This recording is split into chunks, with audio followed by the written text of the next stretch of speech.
So you want to get into real estate and you think that buying a house with cash or getting a loan is the only way to do it. Well, I can tell you, you're absolutely wrong. In fact, cash and getting a loan is about 3 to 5% of what I do for my entire real estate portfolio. So let's take a look at this. It starts with what everybody thinks is cash or obtaining a loan from a bank. That is what we call cash purchases. The other way to buy houses, which is where about 85 to 95% of our deals come from, is from terms. Okay, so it's either cash or it's terms. Now, there are so many more tools to bring to the table when you have terms than if you are utilizing cash. Cash is great for a seller that needs to sell their house right now and needs all their money right now. They're not worried about the tax implications. They're not worried about any of that kind of stuff. They just want their money and they want it now. Typically, people that are going the cash route as a seller, they are hiring a realtor, or if they're in really bad distress, they go through a wholesaler, right? And the wholesaler poses, unfortunately, sorry, wholesalers, I also am a wholesaler, but you are posing as a buyer even when you're not. And these deals go to cash investors that are either utilizing cash or they're obtaining a loan. Now, what are they doing with cash or the loan? They are then doing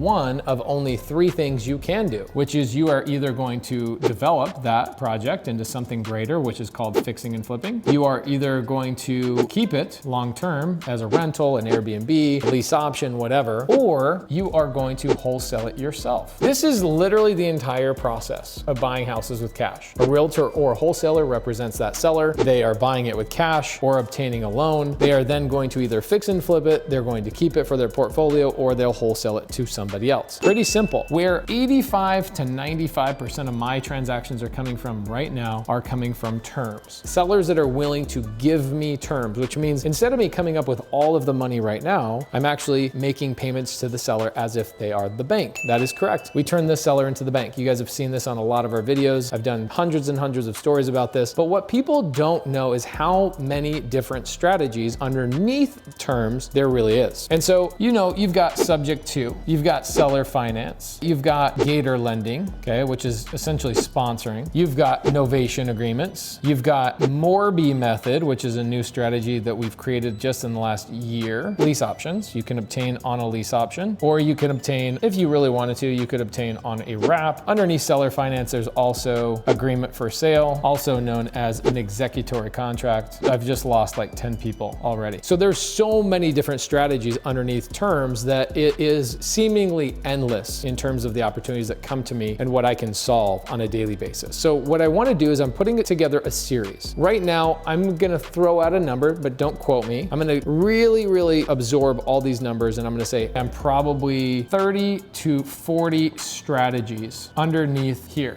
Okay, 30 to 40 strategies underneath terms. And so what I'm gonna do is I'm gonna create a playlist. This is video number 1. There's going to be a playlist that talks about what can I do with a subject to deal? How do I make money with a subject to deal? How do I get a house under contract on seller finance? What can I do with it under seller finance? Same thing with agreement for sale or an executory contract. What do I do in terms of gator lending? How do I get a novation? What do I do if I have a novation? What are the exit strategies with novation? What the hell is a Morby method and how do I essentially make money from it? What can I do with it? Same thing with lease options, wraps, etc. So guys, this is going to be a great video for you and a full entire video series. It's the main reason you should subscribe to my channel is that I actually know creative finance. We do all of these strategies and we break them down frequently. So what I'm going to do in the future videos is I'm going to give you examples of all the 30 to 40 strategies underneath terms. Look how weak this is. If this is all you know how to do, there's no wonder I go into an appointment and I get the deal versus you. I can pay the sellers more. I can make more money.